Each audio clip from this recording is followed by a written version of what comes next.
buildalittlehigher.com. I hope you had a beautiful, beautiful Pesach in which you were imbued with strength and joy and love for God to come into this world now renewed to fulfill Hashem's purpose, the purpose that you were given. So today we continue learning Hovos HaLevavot. We're in the chapter in the gate of self-accounting. And Rabbi Pakuda teaches us today that a person should make a personal accounting of how his knowledge exceeds his deeds, his understanding exceeds his efforts in God's service, and his potential exceeds his performance of duties owed to the Creator, for he favors to him. So what he's saying is, like, a person should sit down and think, okay, my knowledge, am I living up to what I know about God? Am I a person that lives up to his knowledge? Do I live up to my understanding of that knowledge? And do I live up to the potential that I have? Or am I just wasting time and I'm not gaining or acquiring the things that are meant to acquire at this moment, spiritual growth, with all this knowledge? So let him draw the following analogy, says Rabbi Pakuda. He says, suppose that a master gave his servant land to sow. He gave him land to sow. He gave him seeds. He gave him a certain amount. And at the end, the man that was sowing the land and was planting the seeds, he decided that he was not going to use everything the man gave him. He kept some for himself, and he planted not the potential of that field. And he took some of those seeds and he used them on his own land. So at the end, the master comes and looks at the land and he says, like, this doesn't look like all the seeds I gave him. Like, it doesn't seem like he used everything I gave him. Like, what's going on? So he sits down with him and he says, give me an accounting. Show me where's all the seeds I gave you. Where did you planted them? Where are they? And so the man, actually, at the end, he tells him the truth, and the man demands compensation for the unused seeds, charging the servant for all that the land would have yielded, not only for what he didn't plant, but for everything that it was supposed to yield. So Rabbi Pakuda, in his language, he says, you too, brother, should make a reckoning with yourself of how God has granted you knowledge of him and of his Torah, and giving you the power and ability to meet your obligations to him, and then reckon what you have actually put into practice and produced. When Hashem brings a soul to this world, when he brings a soul down and he embodies him in a body, it's an investment. Hashem is investing in you. Like, it's like when you put money in the market, in Bitcoin, in all these things that people they invest on, you're expecting to get back double of what you invested, right? At least. So Hashem at the end is the same thing. He invests in a soul. He brings a soul down.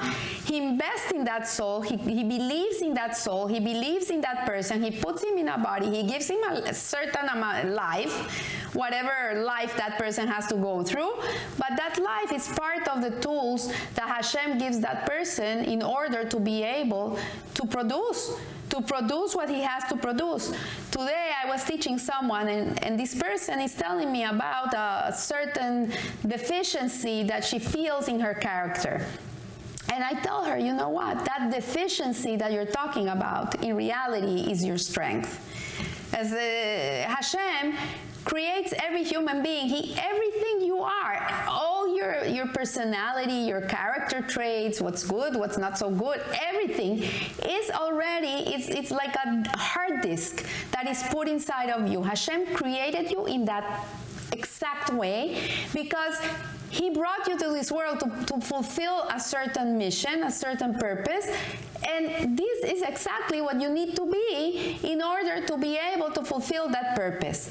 It be with experiences that you have lived or personality traits. Everything is a toolbox. So I told her, like, your job is not to go and try to get rid of this character trait that you have.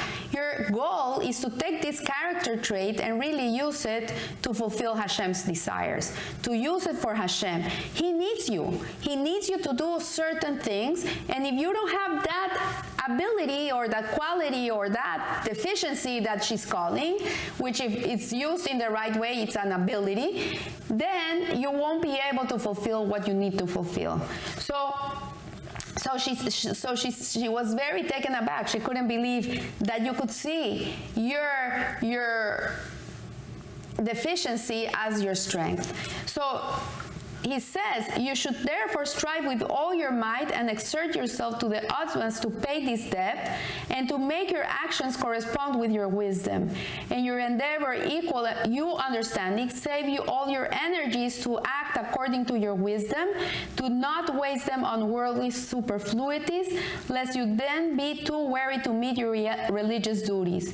For the Almighty, may He be exalted, gives a person strength in direct proportion to his religious and worldly needs. So the more you put of yourself, the more strength Hashem is going to give you. The strength is given to you by God. If a person labors and labors and labors, Hashem is going to give him what he needs to be able to acquire what he needs to acquire. So he who expends any of his strength on superfluous luxuries will later lack the strength necessary for the essentials. So do not delude yourself with excuses, even perhaps to not say, like so many people say, oh, when I have $1 million in my bank account, then I can start keeping Shabbat. But before that, I cannot keep Shabbat. I need to work. I need to make a living. Or when a person says, oh, when I live in a place where there is kosher food, then I'll start keeping kosher. This is what he's saying. This is not the right attitude for a person to have. The right attitude is, okay, if I can't have meat in this place because there's no kosher meat, then I'll have fish. And I'll be vegetarian. I'll eat vegetables. There's so many other things that I can eat. Like I remember the Chabad rabbis, when they came to Colombia, there was nothing. They used to go and milk their own cows. They used to make their own cheese. They used to go and fish their own fish. They used to do everything. It didn't make them not kosher. It didn't say, okay, because we're in such a place, we have to lower our standards. On the contrary, and the efforts that they put into this labor brought many fruits, and eventually Hashem gives the strength to create a whole different environment. So the Rabbi Pakuda says, that for these are words of self-deception. He who deludes himself with them will err, and whoever relies on them will fall. This is the greatest error of the advocates of pledging, talking, whom I mentioned in the Gate of Trust. So as the wisest man, King Solomon, Shlomo HaMelech, said, a thief is not despised if he steals to fill himself when he's hungry. When you see in the marketplace a very poor person who steals an apple and he eats it, you're not gonna despise him. You're gonna say, okay, he's hungry. But nevertheless, when he's caught, he pays plenty. This is in Mishlei. So a thief, even if he has a reason to steal, it's a sin. You cannot steal. It's one of the 10 commandments. No, you shall not steal. So he's gonna be punished for doing that. There's other ways. There's other ways to get food. You don't need to steal. You can go up to the guy in the marketplace and say, look, I'm dying of hunger. Can you give me an apple? You don't need to steal. So therefore, take advantage of your time while you still have the opportunity to meet your obligations to the Creator each day. Do not put off till tomorrow the work you must do today. Like the Pirkei Avot says, don't do tomorrow what you can do today.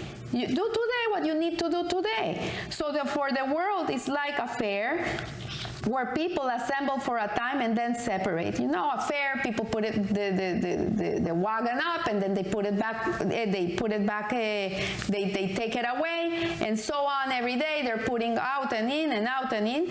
So whoever does business and makes a profit rejoices, but one who loses has regret. Thus the wise one said, King Shlomo, he says, remember your Creator in the days of your youth, before the evil days come. You know, yes, remember Hashem. Remember that He's always there. He's looking at you. He's listening to you. He's always there. If you're gonna do something that you're wondering if it's the right thing to do or not, talk to Him. Go to Him. Look up. Say, Hashem, I have the urge to do this. What do you think? If this is right, this is not right, what do you think? You know what? You'll have the answer. It's in you. It's inside of you. You already know. So don't delude yourself. This is what Rabbi Pakuda is teaching us today. So I want to wish you a blessed week, and remember, live a little higher. Thank you.